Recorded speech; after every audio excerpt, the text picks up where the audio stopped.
नागर सिंह चौहान ने प्रदेश के सीएम मोहन यादव से भेंट की, मुलाकात की और मौके पर बीजेपी प्रदेश अध्यक्ष, संगठन महामंत्री भी शामिल।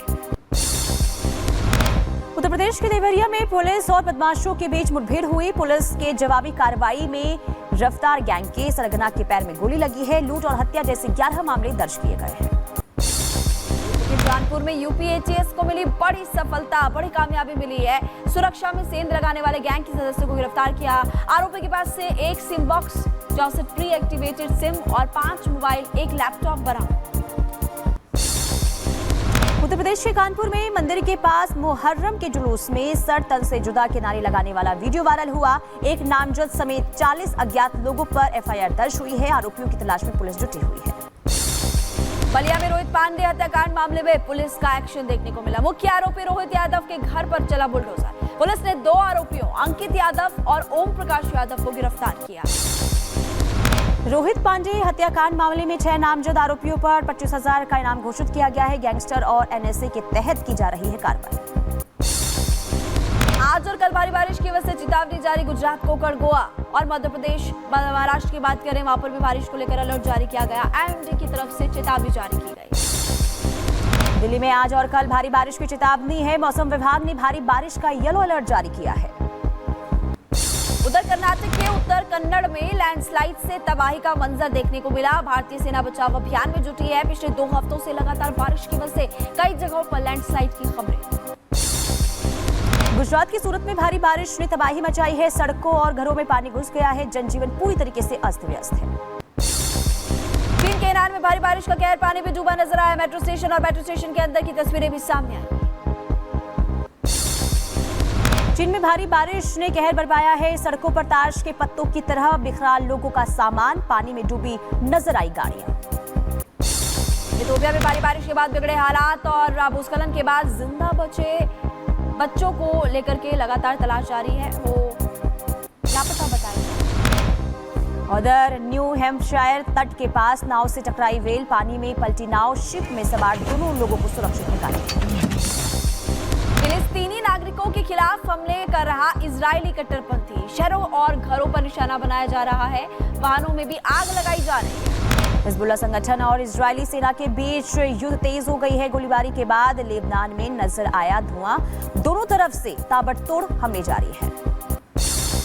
अमेरिका के येलोस्टोन नेशनल पार्क में बिस्किट बेसिन गीजर में विस्फोट और फिलहाल किसी के हताहत होने की खबर सामने आई है।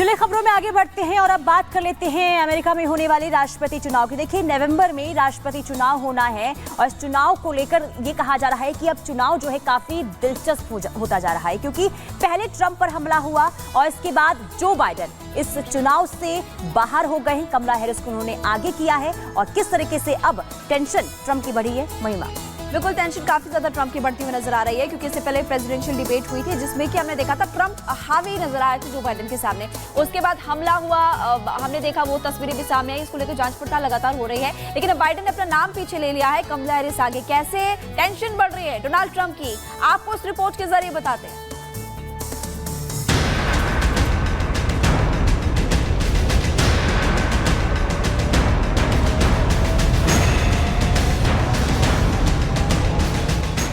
जिस राष्ट्रपति चुनाव को रिपब्लिकन पार्टी के कैंडिडेट डोनाल्ड ट्रंप अपने पक्ष में मान रहे थे, जिसे ट्रंप चुनौती ही नहीं मान रहे थे, बार बार अपने विरोधी को आसानी से हराने की बात कह रहे थे, उसी डेमोक्रेटिक पार्टी के नई उम्मीदवार कमला हैरिस ने अपने नाम की घोषणा के महज 36 घंटे बाद ही अपने समर्थन में बहुमत जुटा लिया है। कमला हैरिस का बहुमत जुटा लेना इस बात की ओर संकेत दे रहा है कि राष्ट्रपति की रेस ट्रंप के लिए आसान नहीं रहने वाली। कमला हैरिस के सामने सबसे बड़ी चुनौती ट्रंप थी। कमला हैरिस के सामने सबसे बड़ी चुनौती थी रिपब्लिकन पार्टी के सांसदों का समर्थन, जो बाइडेन के हटने के बाद हैरिस के नाम से नाखुश थे।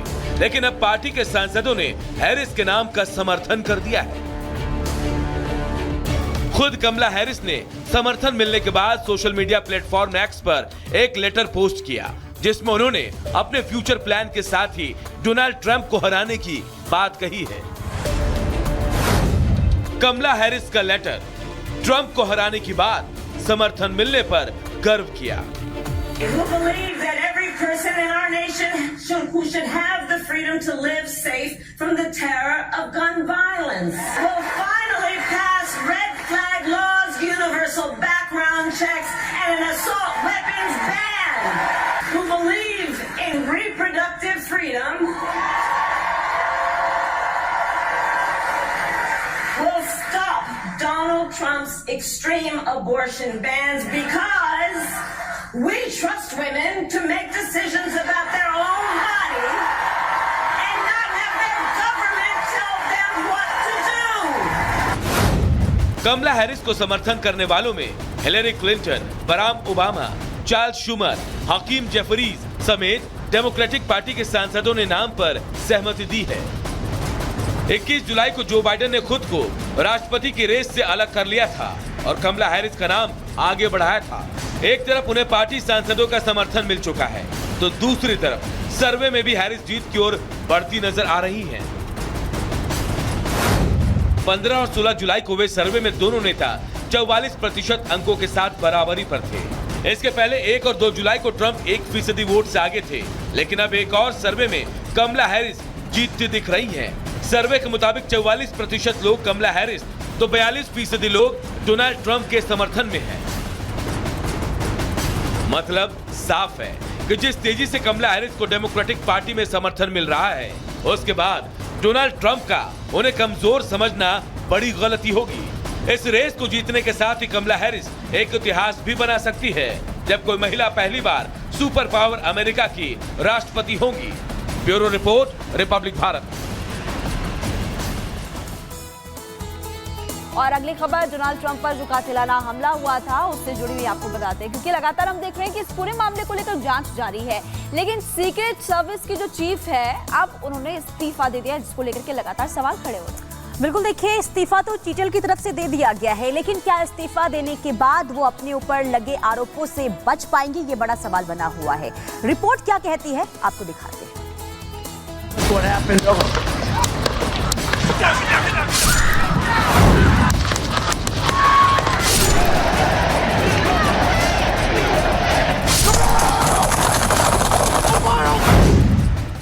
अमेरिका के पूर्व राष्ट्रपति डोनाल्ड ट्रंप पर हुए कातिलाना हमले के बाद पूरी दुनिया में अमेरिकी सीक्रेट सर्विस की बदनामी हुई।